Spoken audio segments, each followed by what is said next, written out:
Welcome to this video on Kumrahar, one of the very few places that have remains of the ancient city of Pataliputra.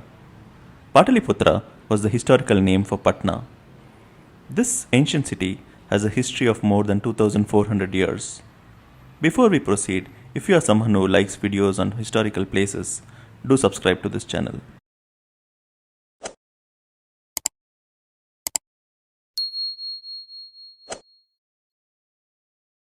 Pataliputra first appears in history when Buddha visited a small village called Patali on his way from Rajagraha, the capital of Magadha, to Kushinagara. It was during this time that Buddha observed the officials of King Ajatashatru fortifying Patali, preparing for an imminent battle against the powerful Lichavis who ruled the northern region across river Ganges with Vaishali as their capital. Ajatashatru, after a fierce conflict, emerged victorious over the Lichavis but opted to retain Rajagraha as his capital. It was his son Udayin who made the decision to shift the capital from Rajagraha to Pataliputra. This relocation was motivated by the strategic and commercial significance of Pataliputra, which commanded control over key rivers such as Ganges and Son, thus enabling the domination of river traffic.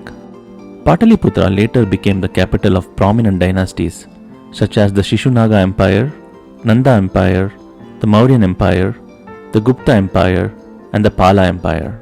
Megasthenes, a respected ambassador at Chandragupta Maurya's court, paints a captivating picture of this extraordinary city which they called as Palibotra.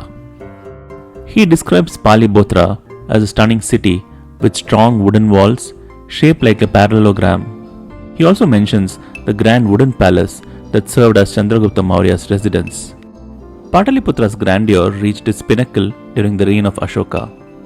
Even in the 5th century BC, when Fahian embarked on his Indian sojourn, the magnificence of Pataliputra captivated his senses.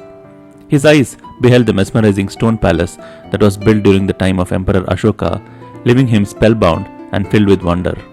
When Huinsang, the renowned Chinese traveler, ventured to Pataliputra in the mid-7th century AD, the city had fallen into neglect. King Harsha had shifted his capital to Kanauj, leaving Pataliputra in a state of abandonment, with many of its once majestic structures lying in ruins. It is speculated that the city's decline was due to devastating floods, erasing its former glory. Following the Gupta period, Pataliputra gradually faded into obscurity and its precise location became a mystery. It wasn't until the late 18th century, during the British colonial era, that efforts to rediscover the ancient city were initiated. Drawing upon the writings of Chinese travelers like Huinsang, the British undertook the arduous task of piecing together the approximate location of Pataliputra. Guided by these historical accounts, they embarked on systematic excavations across various potential sites.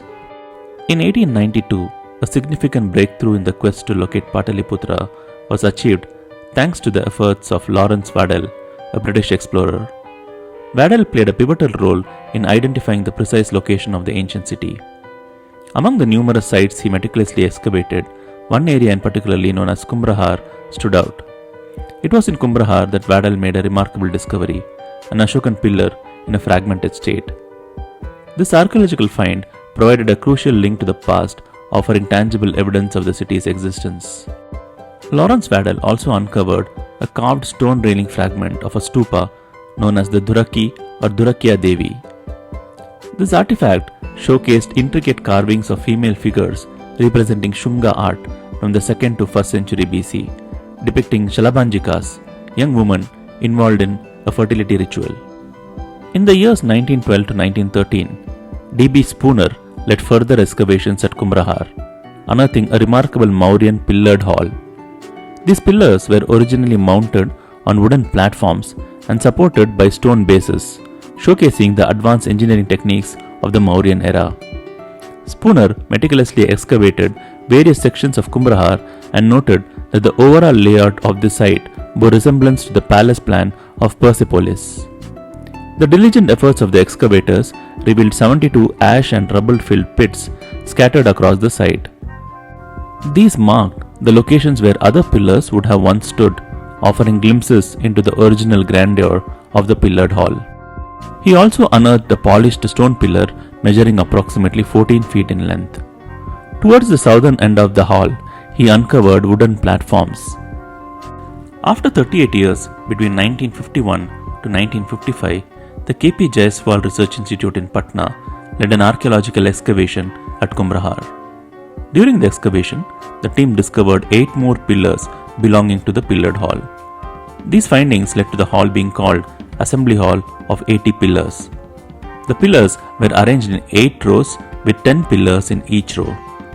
They were made of black spotted buff sandstone and stood at a height of 9.75 meters with 2.74 meters underground for stability. Since no other stone structures were found, it is believed that the pillar supported a wooden roof and the hall had no surrounding walls, making it an open air space.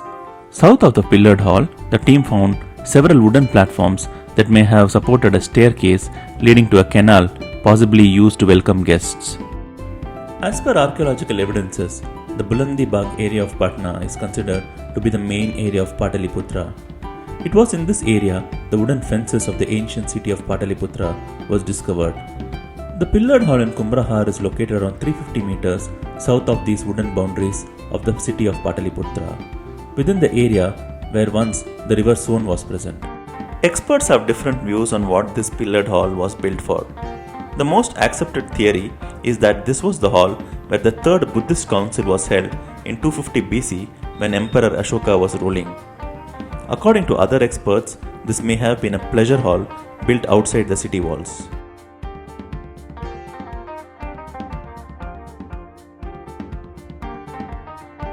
The Indian team also uncovered Arogya Vihar, a hospital and monastery.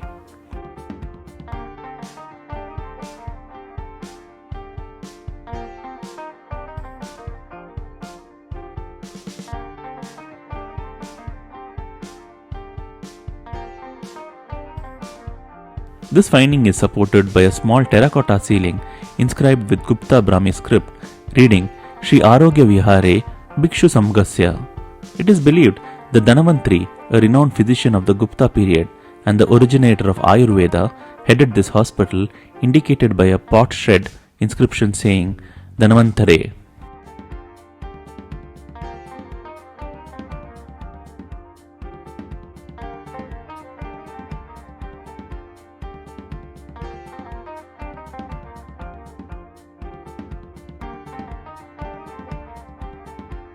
Hope you enjoyed this video on Kumrahar.